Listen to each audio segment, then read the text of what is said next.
Welcome. I'm Steph, an intuitive hypnotist from Quebec, Canada. I'm Julie, a past life regression hypnotist and Reiki healer from Wisconsin. And together, we are the Soulful Mystics.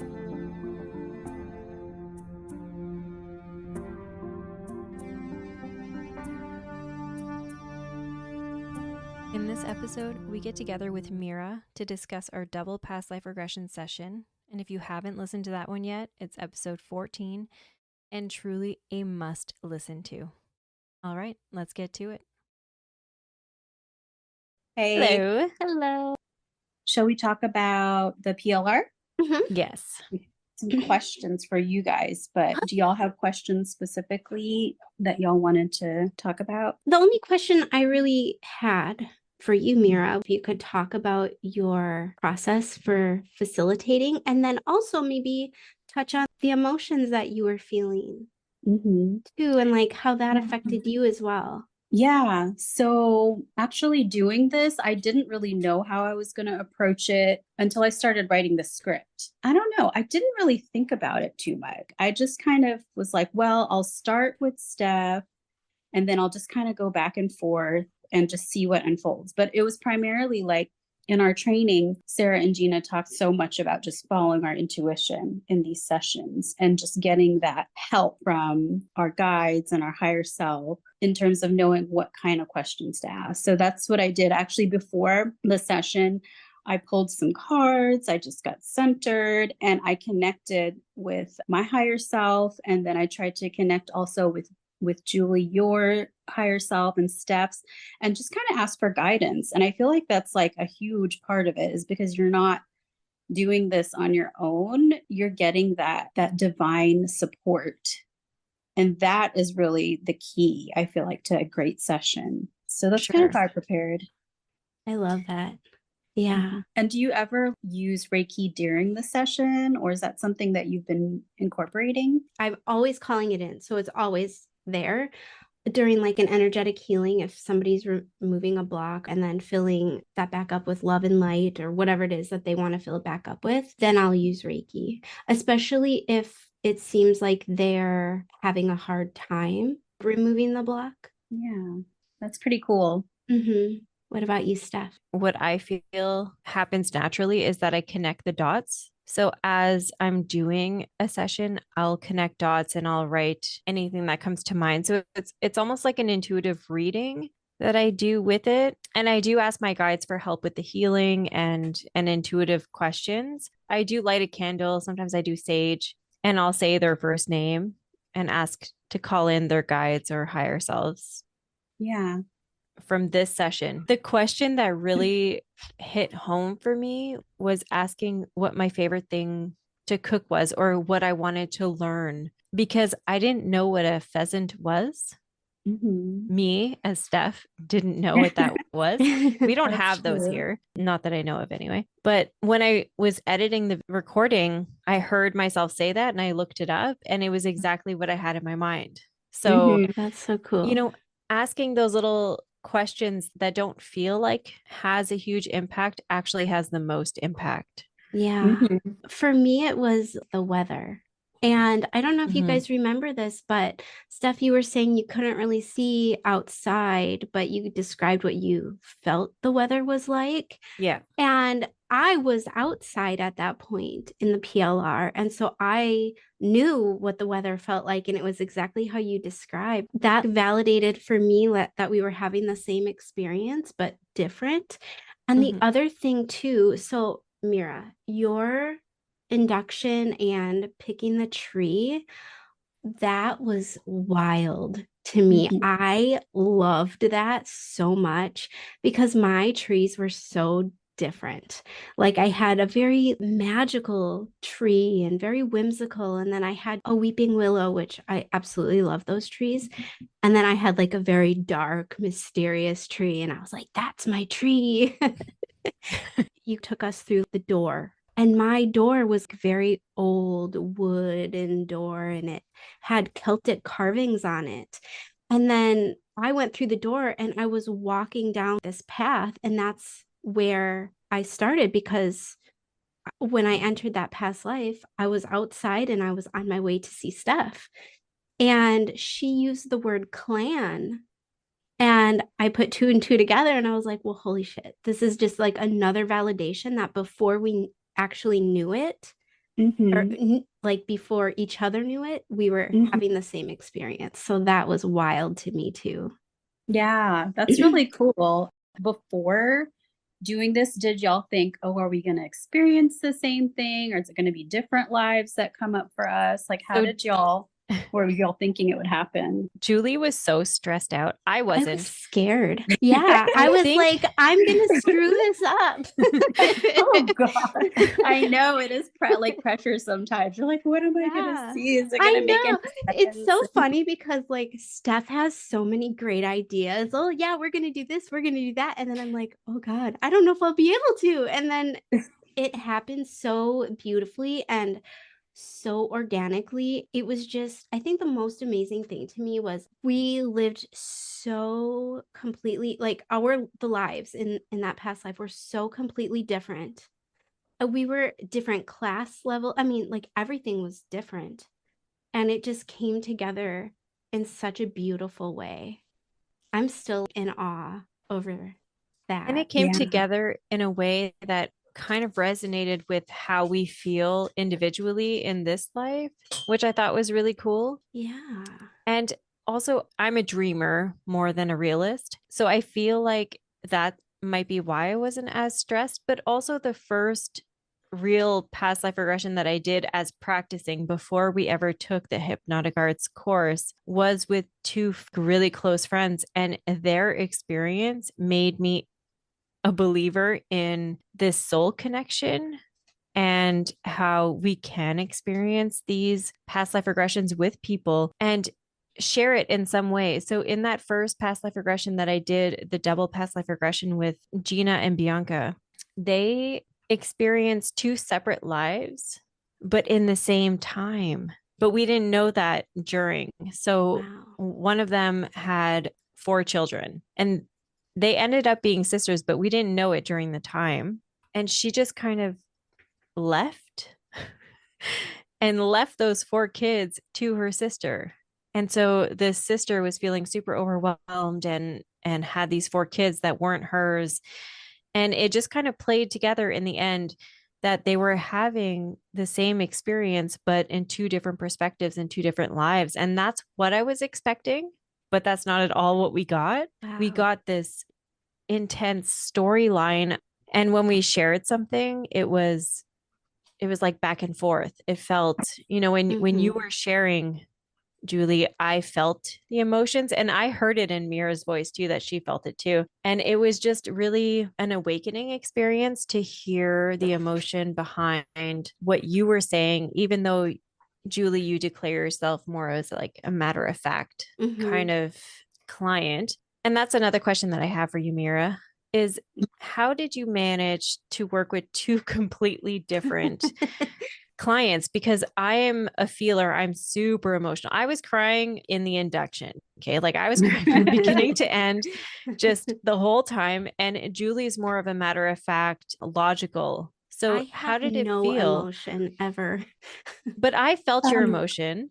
it was actually complimentary for me because Steph, you were I was also, I feel like I was getting information from you about some of the emotional flavor of what was going on. And I'm very emotional as well. So I could sort of almost pick up and feel some of that the heavier emotions, especially. And then Julie, I feel like just has a very grounded, warm presence. Aw. And that was almost soothing to me, you know? Me So like Wow. too. yeah. Thank So you. yeah, so I feel like between the three of us, it was just kind of like this beautiful energetic dance. We were kind of holding the fort down together, you know? I mean, I was part of a process. That's how it really felt. Yeah. The way Meera puts things together, it's So just so, beautiful. and it has a lot to do with your music. And I don't know, like just the way that a song has a beginning, a chorus, and an end kind of thing is the way that you describe things. And it just makes so much sense to me as an emotional person, and I know for Julie as well as like a logical person, that you feel those things. And yeah, Julie is very grounding as well. But in your facilitating, anytime you would speak, I felt more grounded because I do have a tendency to float and to experience like really deep emotional stuff. But to have a facilitator that is very grounded, it would bring me back. And then also with Julie there as well to like rein it in and Mhm. express how you experience this. And it's interesting that we have that balance between you two, but also I am often a very emotional, like my emotions are wild from day to day. It's feel like they just go up and down and up and down. But when I was facilitating and I was able to tap into that moment, almost like I was channeling my higher self. So I wasn't my human self completely. I mean, there were aspects of me there, but I feel like sometimes when you're doing what you're called to do, all of the past knowledge that you have gained from like past lives and your soul's experience, they do kind of come together and help you. And yeah, it is like musically, I do think a past life regression and these types of sessions can be like a piece of music because you kind of build up the energy, really is like reading energy, like reading music. So I love that you brought that up, Steph, because I can see that and like the way that we do this kind of work. Okay, for anyone listening, you need to check out Meera's sound bath, and we're going to put all the information in the show notes, but I feel it so deeply and emotionally that it like makes me want to cry now, just remembering how I felt when I listened to it. And it just shows how powerful music is. Mhm. And when somebody is in tune with their emotions and has that gift to make music, because I do not have that gift, but it really does leave a mark.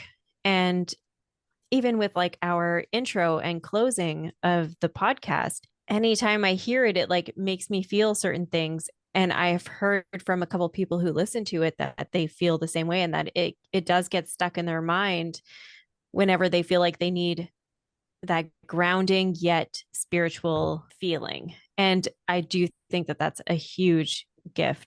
Oh, thanks, you guys. That's Yeah, so the music sweet. thing is something I'm definitely trying to produce more for people. But yeah, like even when I listen to my voice in that sound bath, my voice is like I'm actually technically a soprano, but I do feel like when I feel lower, I do feel some of those more earthy, mothering tones come out. And I feel like in that sound bath, that's sort of what happened because I was going in the lower part of my voice. And it really was about the whole topic about it was letting go of difficult emotions. And Mm. so, kind of channeling that kind of nurturing space for that process. I know we've gone through this crazy eclipse and stuff in Scorpio and all the crazy emotions that can happen when you have an eclipse in a water sign and all that stuff. And I was so going through all that. And so that's kind of why I created the sound bath. And I'm really glad that you liked it, Steph. That makes me happy. Aw, I haven't listened to it yet, but I'm going to definitely. And the Yeah. reason she hasn't is because she knows that she's going to feel all the feels. You guys know I had a rough go over the last few weeks, but there were some times where it literally felt like I needed to cry, but I couldn't. So I need something to help me cry. And now you know where to go. And now I know right where to go because that's the thing. Like, I will cry if I'm like laughing hysterically, or if I see somebody crying, then I will cry. But otherwise, if it's not induced like that, I'm not that emotional, I guess. And that's okay. But Mhm. I do feel like because I am very emotional. Like, people have told me a Mhm. little too emotional, but who cares what they think? Yeah, I love that sound and music can give you that emotion to release things that are stuck within you and you don't even know what you're releasing, you're just releasing. And I do feel like it ties back to what we did here because a lot of this had to do with a lot of the stuff that I've been dealing with the eclipse season and also, I don't know, the last few weeks of feeling like I needed to release a lot of the trauma that we deal with as women. And I did feel that a lot with the sound bath. And it makes sense, that it's the motherly energy of healing and soothing and grounding and knowing that it's a beautiful thing to be a woman and we don't have to shy away from it. We don't have to be afraid of it. But today we are afraid of it because of a lot of the things that we went through in the past lives and in the past as young girls. But this life especially, I felt like I was sold at a young age in this life to a man that was a lot older, and just I can't comprehend it in my mind as Stephanie. But Julie suggested I watch the show. What was that show again? Bridgerton. So Yes. I was watching that show Bridgerton. It was the Queen Charlotte version, that new series. And I think it was Lady Danbury who said she was his by the age of 3. Like she didn't have any choice. She lived for him. She had to learn all of his favorite things, so she never got to explore her own interests and things like that. And as I was watching that show, I was like, oh my God, this was Steph in that past life. Yeah. And one of the things that I journaled about it afterwards, and one of the things that kept coming up was my body today. Right. And we've all talked about this. I do believe that I gained weight for a reason. And I do believe that it is a lesson of some kind for myself and also the people around me. But this felt super powerful because the man that I was meant to marry in that life had watchers. That's the only word that keeps coming to mind. So there was these people watching me from a very young age, from the day that it was decided I would be his wife, making sure that I wouldn't eat too much or eat certain things. They were very controlled and observing everything that I did. And that made me feel really constricted and overwhelmed. And at one point, when I started developing curves as a woman, because that happens, it's biology, I think that's the word for it. The cooks would give me bread and give me extra things when the watchers weren't there because they felt my body needed it. But it's almost like he wanted a really, really skinny, young looking thing.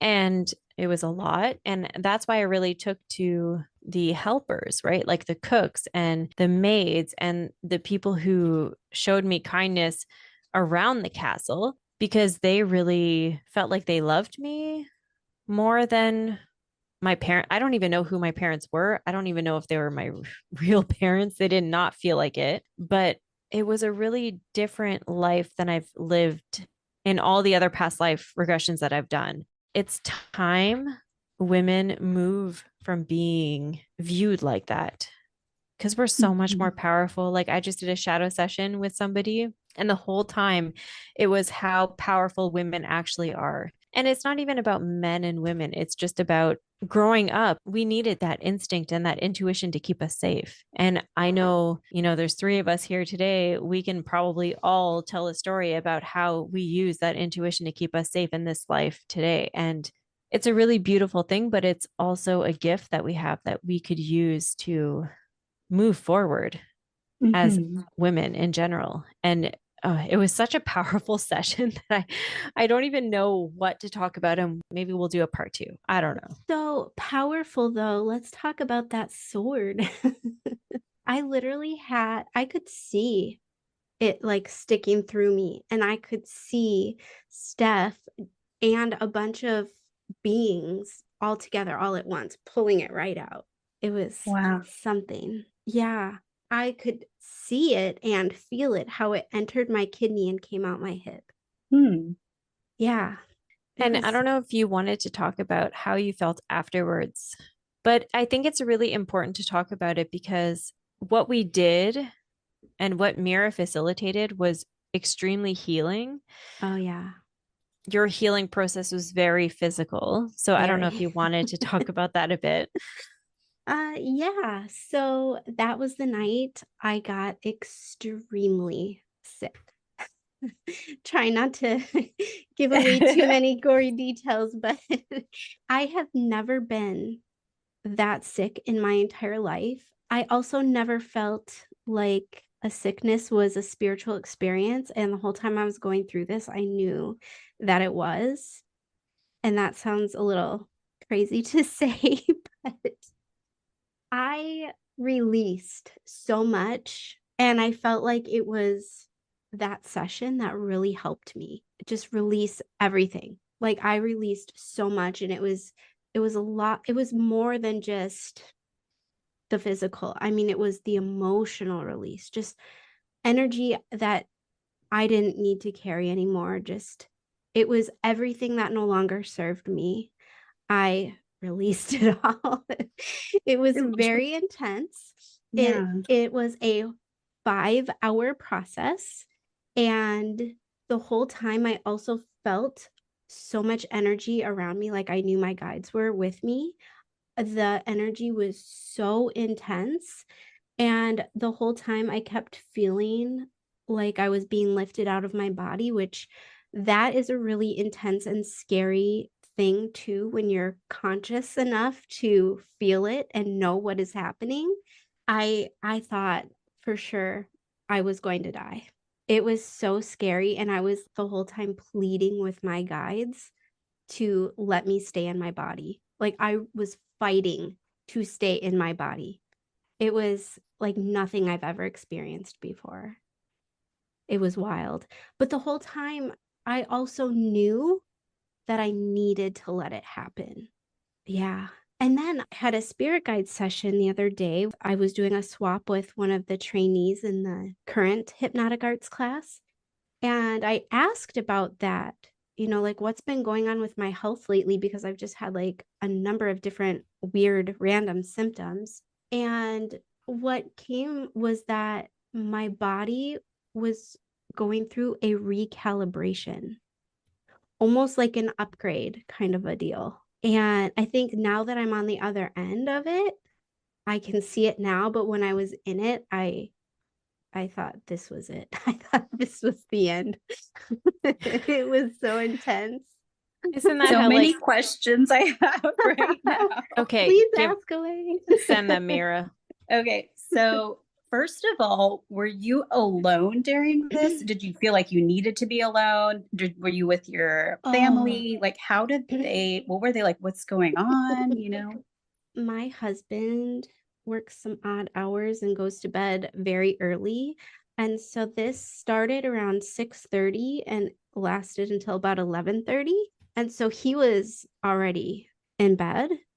My son was not in bed, so he was really worried. Like I know I scared him, but I did feel very alone, especially when you truly believe that you are dying, because that was so real to me. I had this feeling like if I allowed my spirit or whatever to leave my body, the fear was that it wasn't going to come back. And that's why I believed I was dying. And there was like a point during that night where I was getting like really sad because I didn't want my son to find me like that. I didn't want my husband to find me like that. And so that made me very sad. But I also felt so helpless, like there was nothing I could do. I just had to let it take its course or run its course. And then after it was over, what did you feel? So, like, once it started, did it kind of just suddenly stop, or was it more like it started getting better gradually? Like, how did that happen? It just stopped. Like it just stopped, just like it just started out of nowhere. Wow. Yeah. And then did you feel And like this sense of relief, or what did you feel? exhaustion. I was completely exhausted, but I did feel, I want to say lighter, but obviously I felt lighter, but I felt like I needed that. Whatever had just happened, I just felt like I needed it. I don't know. So And weird. she moved forward so much in her career. After that, she officially has an office. I do. Yeah. Yay! I'm so glad. That's Thank awesome. Right? you. It'll be Well, I'll be officially starting in the office June 1st. It needs a little bit of work, a little TLC right now, but But we'll I get it there. I feel like this release that you did, it just took off so much of this Yeah. self-doubt and all that gunk that was within you. And I do feel like I did a little bit of a purge as well, but for me it was more of an emotional purge. Yeah. And I think we all have these things that are happening within our bodies that we might not understand, but they're so necessary in order to move to the next level and to evolve. And unfortunately, Julie felt like she was going to pass, I was convinced. but Like she I didn't. came to terms with it. I have to say though, after it was over and done with, I had this knowing that that was another awakening in Mhm. itself. So I felt that energy before, like I was surrounded by my guides. I felt that only while I was under hypnosis. Never when I was conscious, wide awake, and I've never felt it in that sense. And so that was an experience all of its own, just feeling that intense energy. And it was good. It was really good, beautiful energy at such a really rough time that I was going through. But yeah. And I think as three souls who are very connected, it worked out really Mhm. well. Yeah. But also from three people who have been through the hypnosis stages, it helped a little bit to know what to expect. Yeah. But it's also very healing for the facilitator. Yeah. Yes. I think, one of the first things we learned was that we're going to get exactly what we need from these Hmm. sessions. So just because you and I went through a session together, we each got what we needed, even if that was different. Mhm. And it was so different. Steph, can you talk about the little gifts and your email to Meera behind my back? Yeah, I I did email Meera behind Julie's back because it's going to be Julie's birthday. I thought it would take a lot longer for Canada to ship to the US, but no, it didn't. And I have been planning this gift since January. And I'm not a gift giver. I'm not a gift receiver. Do not ever send me a gift because I will hate every moment of it. I don't know why. Max and I, my partner, don't exchange gifts. My whole life, my birthday is very close to my younger brother's birthday. So I would force him, even though he didn't want to share the birthday with me so that the attention wasn't on me. And I felt this need to send Julie a gift. So I had this box and I was just putting stuff into the box. And then I felt like it wasn't enough. It was never enough. Okay. I was that person who put two birthday cards into the box. And it was so stuffed that I was like, okay, I can't fit anything more. I'm just going to send it and see what happens. But I'm also not a gift giver. That's not one of my love languages at all. It actually makes me uncomfortable to give gifts. But in this past life regression, Julie mentioned that I had given her gifts, little gifts here and there that she would have to hide. And I related to that right away. I think I started laughing, like giggling, but crying during the past life regression because I was like, oh, that is why I felt like nothing was enough because I was giving her royalty gifts that meant really nothing, but in the time it meant something. And in this life, I was, why does it matter so much? And so after the session, I had emailed Meera saying, okay, just one observation that I have to tell someone, but I don't want to tell Julie because her package is in the mail. And I wanted it to be a surprise, or I didn't really know how to explain it. I don't know. It's almost embarrassing when someone opens a gift that you gave them, for me anyway. But yeah, I think that that had a lot to do with this past life regression that we did. And I feel like it had to happen because that was the validation that we needed or that I needed. It was really enlightening when you said that because I wouldn't have said it even though I saw it happening. Isn't that something? And they were beautiful gifts too. And I really wanted to take like a video of it and post it on our social media, but I knew you wouldn't like that, so I didn't do it. Oh, thank you. Oh, I want you to do it. I Sorry, know. Steph. Maybe if I can figure out how to block stuff next time. Yeah. One thing that I'm remembering, so after the regression, we had like our own little conversation afterwards. And Meera, you asked me if I felt like I was a guide for Steph because I took so many risks. I knew the dangers of sneaking her out and all that. But for me, it just felt like this is what I have to do. I have to protect her, I have to keep her safe. And so, but as I was in it, as I was in that past life,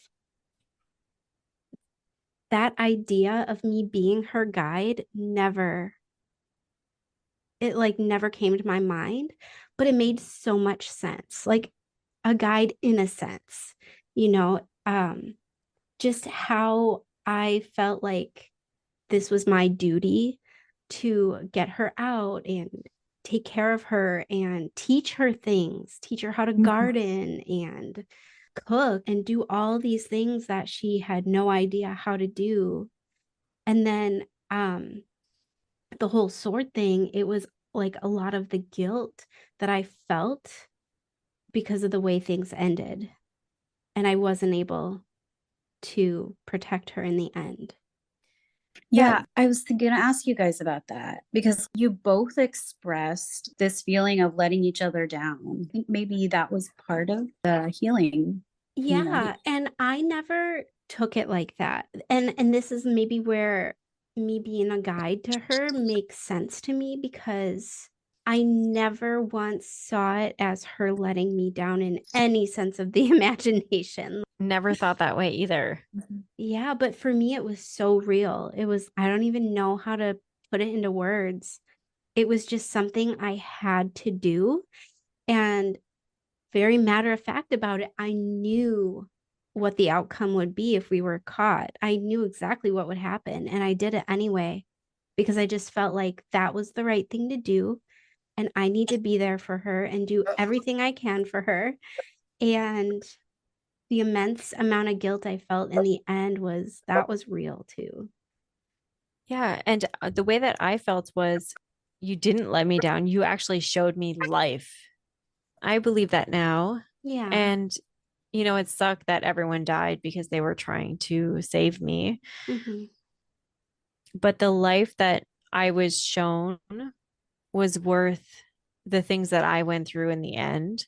And I felt through the souls when we all left together that it was worth it for everyone else there Yeah. because it was the right thing to do. It felt like the right thing to do for everyone. And it was a really beautiful, like, coming together. Your role was to guide and to protect. Yeah. And sometimes I think too, like the whole word guide, we almost think of it like they know so much more than I do. They know everything that I don't know, but actually it's just a different role. Absolutely. Yeah, I agree with that. And that's it for today's episode. Until next time, stay curious.